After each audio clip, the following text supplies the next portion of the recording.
Você está nos anos 1950, a televisão ainda é um luxo que poucos possuem. O rádio é predominante nas casas e a ciência da nutrição está apenas começando a entender o que nos faz engordar e por que algumas pessoas sofrem ataques cardíacos sem aviso prévio. Nesse contexto, alguns estudos preliminares começaram a correlacionar níveis altos de colesterol no sangue com problemas cardíacos graves. Rapidamente, essa conclusão acendeu os alarmes. O colesterol é o inimigo público número 1. Os títulos dos jornais gritavam.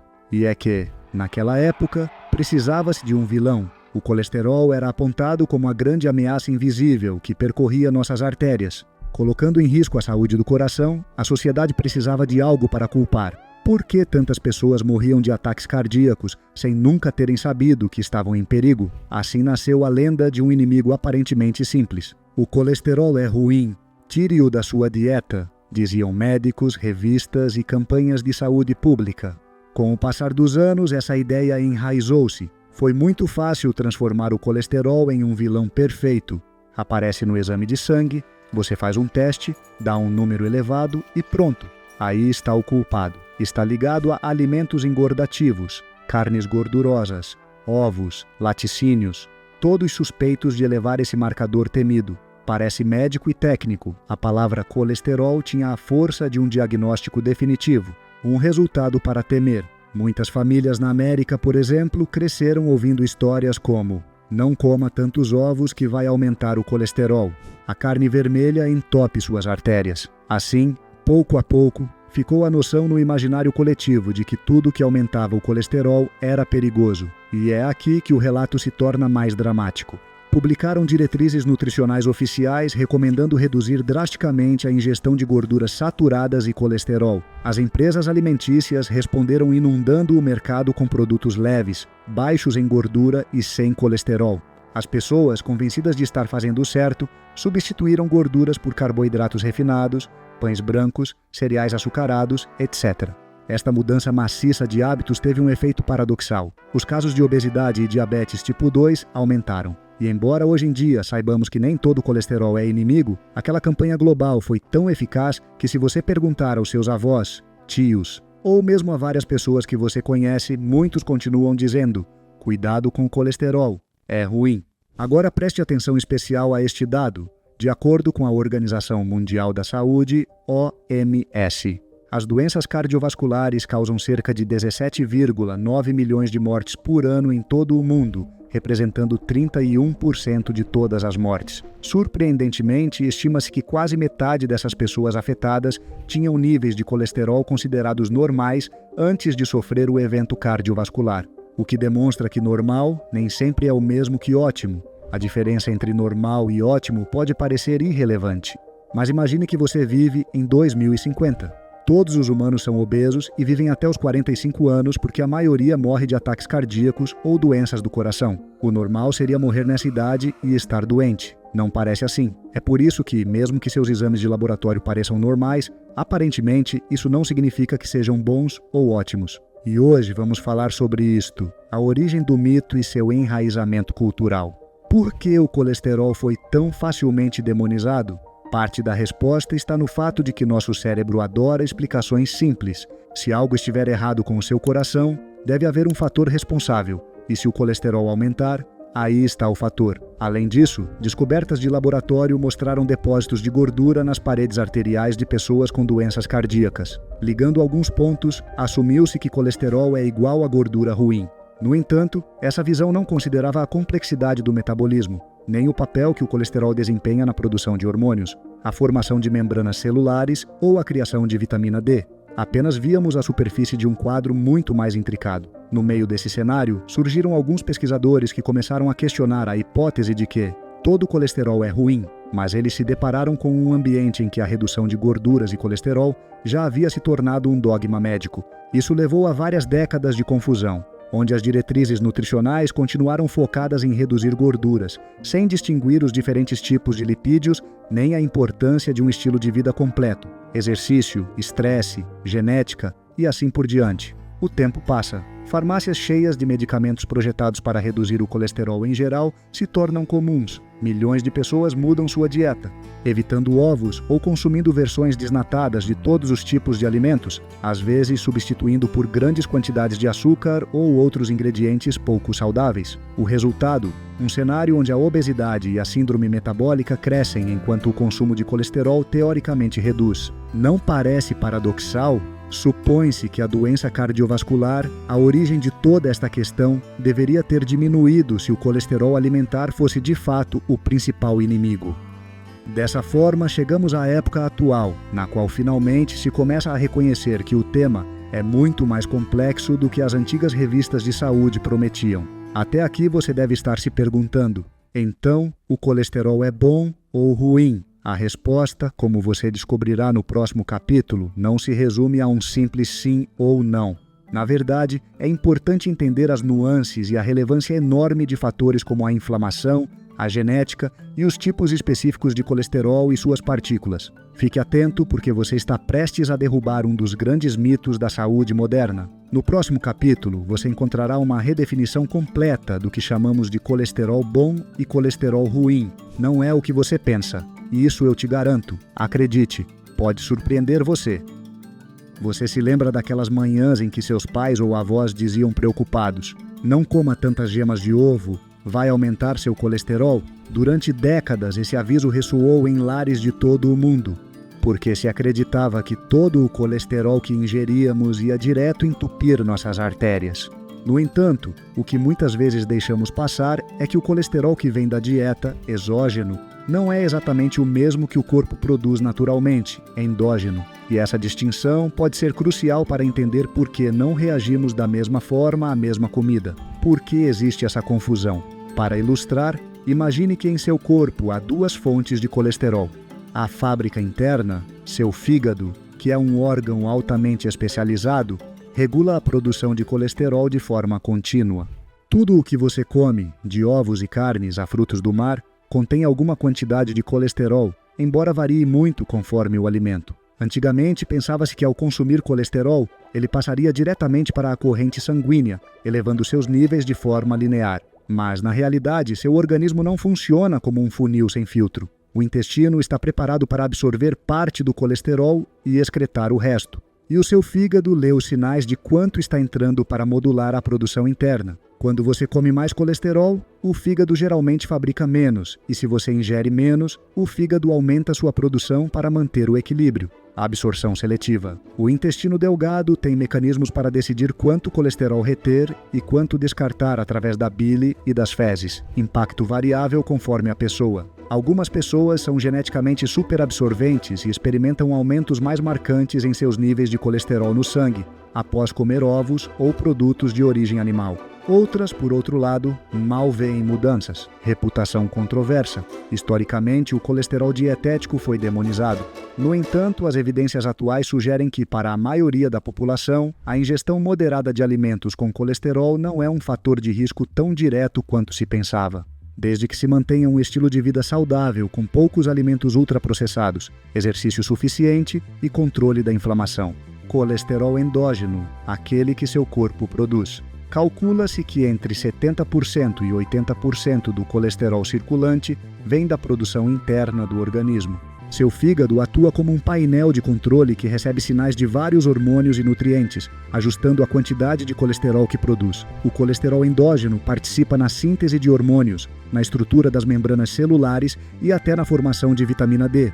Demonizar o colesterol sem entender este papel crucial pode levar a intervenções inadequadas. O equilíbrio que não conhecíamos. Você já percebeu que há pessoas que podem comer vários ovos por dia sem que seus exames mostrem um aumento drástico de colesterol no sangue? Ou, pelo contrário, existem aquelas que, mesmo cuidando da dieta, apresentam níveis altos. Isto não é um capricho do destino, mas o resultado de um delicado equilíbrio entre o que você ingere, sua genética, seu estado metabólico, insulina, inflamação e a regulação do fígado. La moraleja, evitar o colesterol na dieta de forma radical nem sempre melhora o perfil lipídico. Em alguns casos, as gorduras naturais são substituídas por produtos ricos em açúcares ou carboidratos refinados, o que pode aumentar a inflamação e os triglicerídeos, piorando a situação. O verdadeiro foco da prevenção cardiovascular está em entender que a produção endógena e a ingestão exógena são duas faces da mesma moeda e que é preciso manter controle em todo o metabolismo, não apenas em um número isolado. Capítulo 2. Redefinindo o colesterol bom e ruim.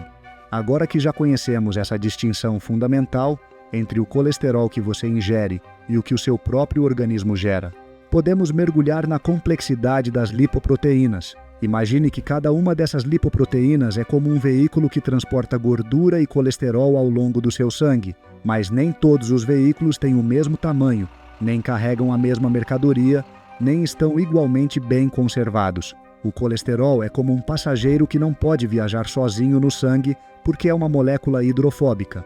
Não se dá bem com a água, então precisa de caminhões ou entregadores especializados para transportá-lo pela corrente sanguínea. Esses caminhões são moléculas conhecidas como lipoproteínas que nosso corpo produz. Essas lipoproteínas são compostas por substâncias semelhantes ao seu nome: lipídios e proteínas. Os lipídios que não se dão bem com a água estão dentro delas, e as proteínas que se dão bem com a água estão do lado de fora, rodeadas por ela. São essas lipoproteínas as responsáveis por transportar o colesterol pelo sangue, e todos sabemos que o sangue é composto principalmente de água. Dessa forma, os caminhões que entregam o colesterol nas casas. Pense que cada célula do seu corpo, a casa, precisa de colesterol para construir e reparar membranas, produzir hormônios e desempenhar outras funções vitais. O colesterol é realmente importante para o nosso corpo, por isso o produzimos nós mesmos. Mas tem um problema. Como não pode se dissolver no sangue, ele sobe nesses caminhões chamados lipoproteínas. Existem dois tipos principais de lipoproteínas, e cada um é extremamente importante na fisiopatologia da doença cardiovascular. Preste muita atenção. A polipoproteína B inclui LDL, PLDL, precursores de LDL e IDL, e até os restos de quilomicrons. Estas lipoproteínas têm em comum a apolipoproteína B, que lhes permite transportar grandes quantidades de triglicerídeos e colesterol caminhões com APOA. Principalmente o HDL, que carrega a polipoproteína A. Este caminhão está associado à coleta de colesterol excedente e seu transporte de volta ao fígado. Para resumir esses termos científicos, ao longo das décadas, a comunidade médica descobriu que o colesterol LDL e o colesterol HDL não viajam nos mesmos caminhões. E como você verá em um momento, são esses tipos diferentes de caminhões que realmente trazem problemas, não o colesterol em si. Colesterol HDL, de alta densidade. Por que é chamada de alta densidade? Porque a apolipoproteína A, na qual é transportada, tem uma relação mais alta de proteína contra colesterol, o que na realidade faz com que transporte menos colesterol nessa molécula. Está associada a efeitos protetores para o coração, já que ajuda a coletar o colesterol extra dos tecidos e o leva de volta ao fígado. Por isso, a chamaram de bom. Dessa colesterol LDL, de baixa densidade. Por que se chama de baixa densidade? Porque a lipoproteína ApoB, na qual é transportada, tem uma relação mais baixa de proteína versus colesterol, o que faz com que esta molécula realmente tenha mais colesterol transportado. Pensava-se que, por ser a partícula que transporta a maior parte do colesterol no sangue e ser frequentemente encontrada em placas arteriais, era a principal vilã. Daí surgiu o rótulo de má. Mas, o que acontece se eu te contar que o LDL não é necessariamente ruim por definição, mas que seu efeito depende de fatores como a quantidade de partículas, o tamanho e o grau de inflamação, oxidação. Mas, acima de tudo, seu efeito nocivo é pelo tipo de caminhão que o transporta e não pelo colesterol em si. A realidade é mais complexa do que uma simples análise do colesterol total pode mostrar. O colesterol não é ruim por si só, é um nutriente essencial. O que complica tudo é quando os caminhões com a polipoproteína B ficam presos no portão de algumas células ou, pior ainda, na parede interna das artérias. Endotélio ou endotélio como o GOL. O endotélio é como a porta de entrada para cada casa. Célula ou tecido. Quando o endotélio está saudável, geralmente na nossa infância e primeiros anos de vida, é capaz de controlar quem entra e quem sai adequadamente. No entanto, com o passar dos anos, ele vai se danificando e inflamando por nossos maus hábitos de vida, tornando-se um GOL enferrujado. Isso permite que certas lipoproteínas fiquem presas em suas entranhas. E os caminhões ApoB são os que mais ficam presos, enquanto os caminhões APOA normalmente não ficam. O mais importante que você deve entender agora é que, na verdade, qualquer partícula ApoB pode se tornar muito problemática se penetrar na parede arterial e oxidar não só o LDL, mas também o BLDL, colesterol de densidade muito baixa, e o IDL, colesterol de densidade intermediária, viajam no ApoB. Embora o LDL tenha sido o centro das atenções, há partículas da família ApoB ainda mais carregadas e potencialmente perigosas. Por exemplo, LDL, muito rico em triglicerídeos, que depois é refinado para LDL. Veja este dado surpreendente. Em um estudo publicado no JAMA, Journal of the American Medical Association, aproximadamente 50% dos pacientes hospitalizados por um evento coronário agudo apresentavam LDL dentro de faixas normais, 130 mg. Este dado derruba a ideia de que basta ter o LDL em ordem para estar seguro e enfatiza a importância de avaliar indicadores mais avançados como ApoB. Para uma visão mais precisa do risco, por que as ApoA não ficam tão facilmente, enquanto as ApoB tendem a ficar presas na parede arterial quando algo dá errado, inflamação, excesso de partículas, lesões no endotélio, as lipoproteínas com ApoA, ou seja, o HDL tem outra missão e outro comportamento. Recolhem colesterol excedente, imagina que são caminhões de limpeza ou reciclagem. Circulam pelo corpo, absorvem o colesterol não utilizado ou em excesso, e o levam de volta para o fígado para processamento ou eliminação. Tamanhos menores e função diferente. Seu design molecular torna menos provável que fiquem presas, além de que seu papel principal não é depositar colesterol, mas retirá-lo dos tecidos. Acredita-se até que as ApoO limpem as artérias que têm ApoB preso em seu endotélio e melhorem a saúde do endotélio ao fazer isso. Quando um caminhão ApoB fica preso, convida mais. Aqui vem o drama. Se uma partícula de ApoB, digamos LDL ou BLDL, conseguir atravessar o endotélio e ficar presa, podem ocorrer danos na parede arterial. Esse dano começa a atrair mais partículas e células do sistema imunológico. Oxidação da partícula. As lipoproteínas presas são oxidadas, tornando-se iscas muito atraentes para as células imunológicas. Os macrófagos chegam. Estas são células de defesa que, ao detectar partículas oxidadas, começam a devorá-las, formando células espumosas, chamadas de Foam cells. Cascata de inflamação. A resposta imune gera um microambiente inflamatório dentro da parede arterial. Isso pode atrair mais partículas ApoB e mais células de defesa, agravando a lesão. Com o tempo, esse processo repetitivo de acúmulo, oxidação e resposta imunológica forma a placa de ateroma, restringindo a circulação e aumentando o risco de problemas cardiovasculares, angina, ataques cardíacos, etc. Dessa forma, onde o HDL bom entra nisso tudo? Como vimos, o HDL com a ApoA não costuma entupir ou provocar essa cascata inflamatória. Pelo contrário, ajuda a remover o excesso de colesterol das células e das placas em formação. No entanto, um HDL alto não é automaticamente uma garantia de proteção se o seu estilo de vida ou sua genética promovem que você tenha muitas partículas ApoB propensas à oxidação. A lição final deste capítulo, além de simples rótulos, quando ouvir falar de colesterol bom ou colesterol ruim, lembre-se de que, na verdade, existem vários tipos de caminhões viajando no seu sangue, e o que faz a diferença é quem carrega a ApoB. Maior risco potencial. Em que estado está a estrada, suas artérias e seu nível de inflamação? Quantos caminhões ficam presos e chamam mais reforços, desencadeando a resposta imune? Daí a importância de conhecer não apenas seu nível de LDL, mas também seu ApoB total, a presença de VLDL e IDL. E o seu estado geral de inflamação. Não é o mesmo ter um par de caminhões circulando de forma ordenada que um comboio inteiro colidindo e chamando um grupo de macrófagos para a zona de desastre. Por que entender isso impacta sua longevidade? A doença cardiovascular continua sendo a principal causa de morte em grande parte do mundo.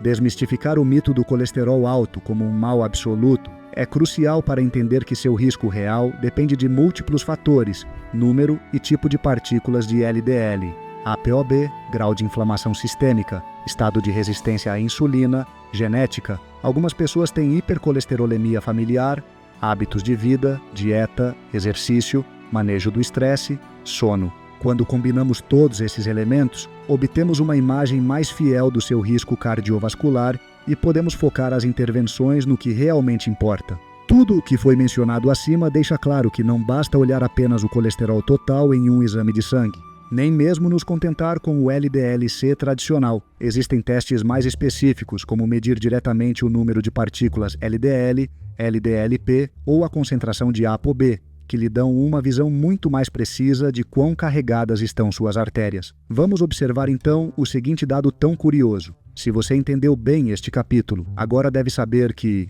uma pessoa com LDL ligeiramente alto, mas com um estilo de vida atlético, baixa inflamação, bons níveis de HDL, triglicerídeos baixos e uma contagem moderada de partículas ApoB, pode não estar em perigo significativo. Outra pessoa com LDL normal, mas com alta inflamação, triglicerídeos elevados e principalmente ApoB elevado, pode estar em risco alto, apesar de apresentar bons números em um painel lipídico básico. E o que você pode fazer com essa informação para melhorar sua saúde e prolongar sua vida?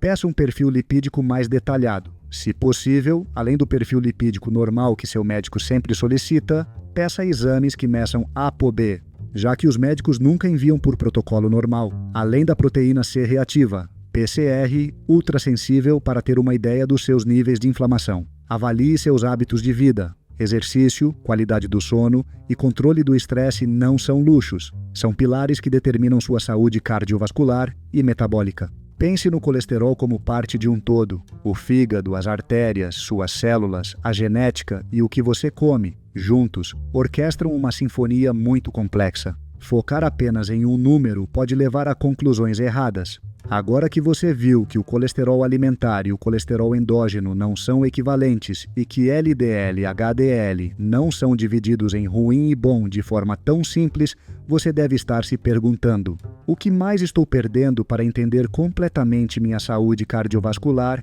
e minha longevidade? Pois bem, no próximo capítulo vamos aprofundar como a genética, sua rotina diária e seu equilíbrio metabólico, especialmente a relação com a insulina, podem transformar o colesterol em um mero espectador do seu organismo, ou em um antagonista de primeira linha. Lá você descobrirá por que duas pessoas com o mesmo nível de LDL podem ter riscos completamente diferentes e como tomar decisões que favoreçam sua saúde a longo prazo. Capítulo 3. A genética, o estilo de vida e a saúde metabólica. Já aconteceu de você conhecer alguém com colesterol alto, que, no entanto, leva uma vida bastante saudável? Talvez faça exercícios regularmente, não abusa de fast food e, ainda assim, seus exames mostram resultados que preocupam o médico.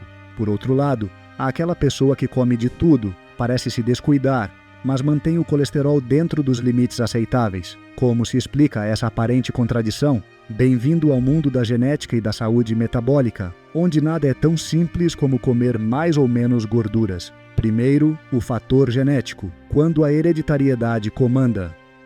Para começar, é importante entender que nem todas as pessoas nascem com o mesmo manual de instruções genético. Algumas variantes nos genes podem influenciar diretamente a maneira como seu corpo produz, transporta e elimina o colesterol. Um exemplo de predisposição: a hipercolesterolemia familiar. As pessoas com essa condição costumam ter níveis de LDL muito altos desde cedo, devido a uma mutação que afeta os receptores de LDL no fígado. Isso significa que seu corpo não limpa o LDL do sangue com a mesma eficiência que a maioria. Outros polimorfismos. Existem genes que regulam a capacidade de absorver colesterol da dieta, a quantidade de triglicerídeos que você produz e até a produção de lipoproteínas ricas em ApoB.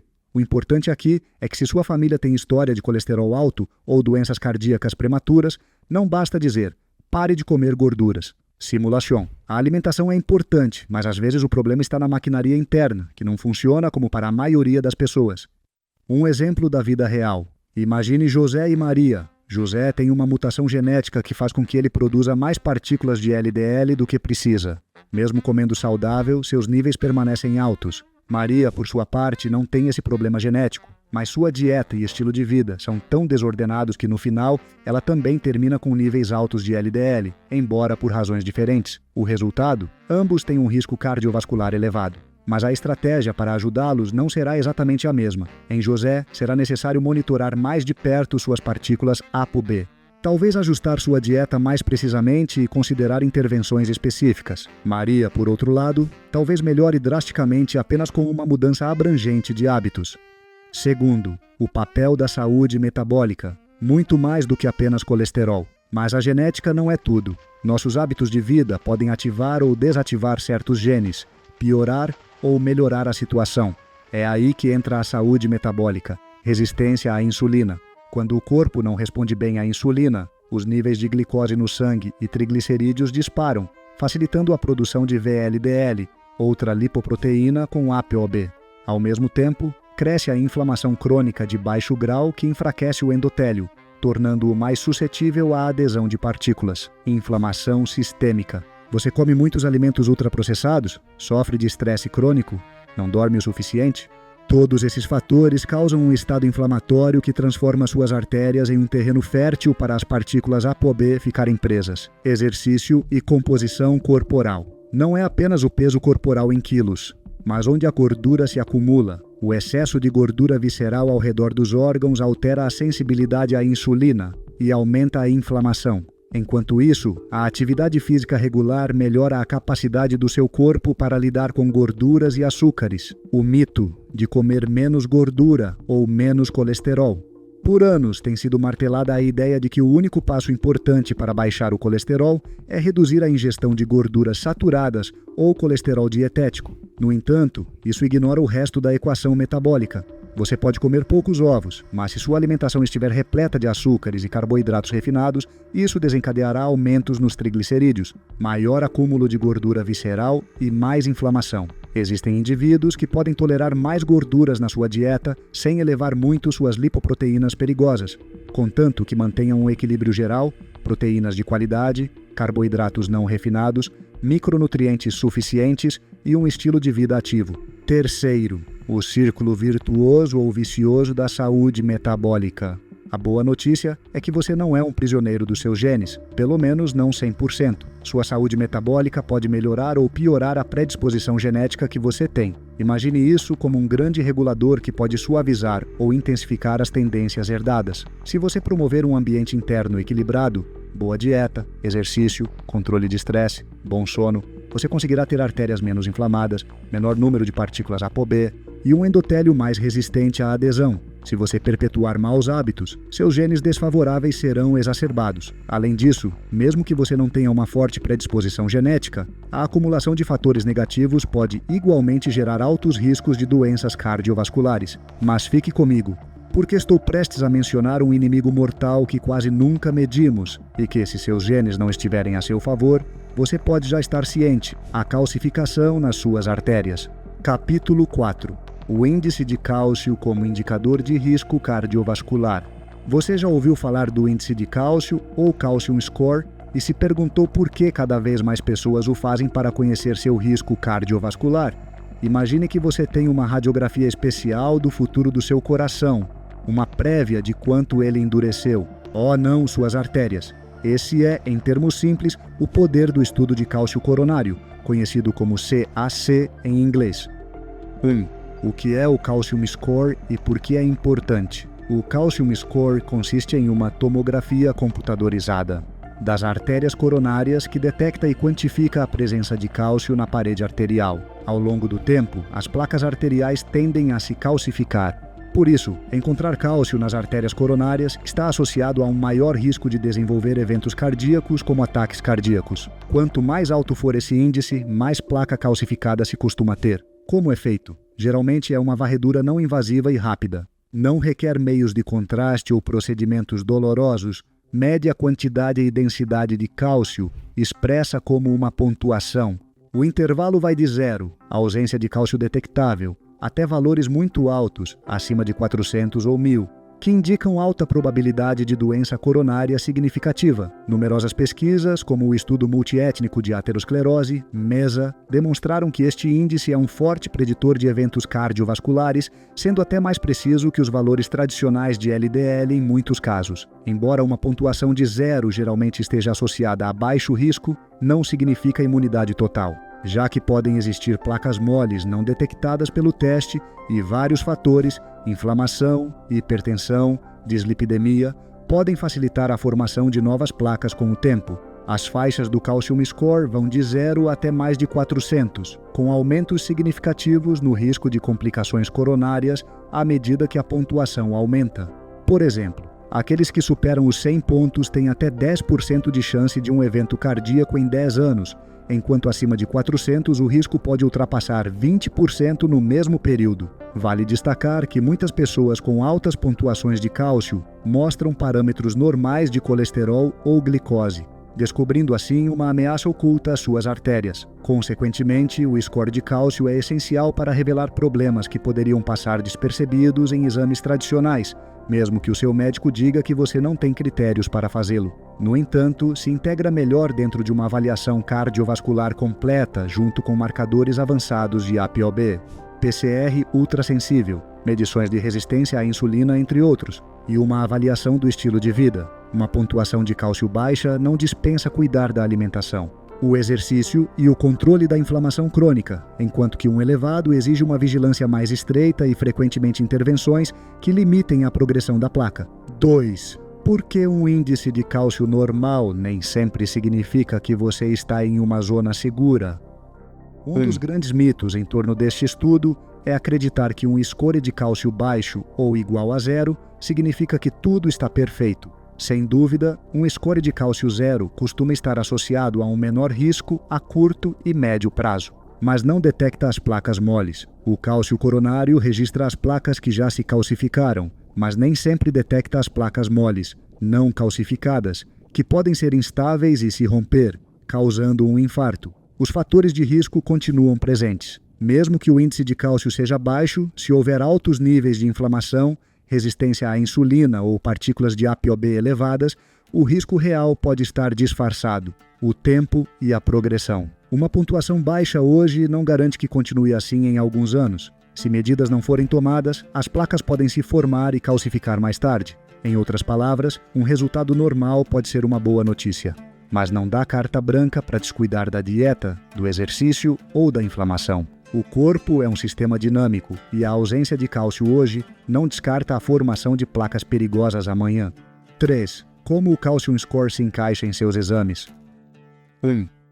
Muitas vezes, o Calcium Score é confundido com um substituto absoluto para outros marcadores lipídicos ou exames de imagem. Apesar de ser muito útil, ele não substitui a análise detalhada de ApoB e LDLP. Saber quantas partículas potencialmente aterogênicas, caminhões APO, estão percorrendo suas artérias é fundamental para prever a formação futura de placas, marcadores inflamatórios.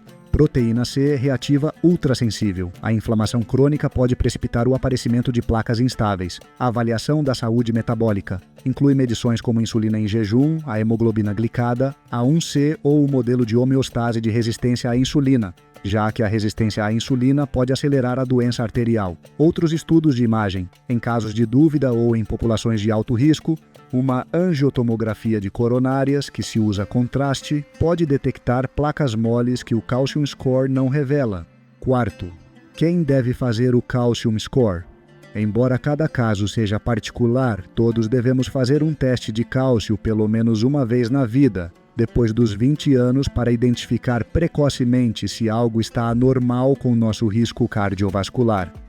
5. Tomando medidas para melhorar ou manter uma boa pontuação. Suponhamos que seu índice de cálcio tenha saído baixo, mesmo zero, e você queira que permaneça assim ou que sua pontuação tenha sido alta e precise reverter a tendência.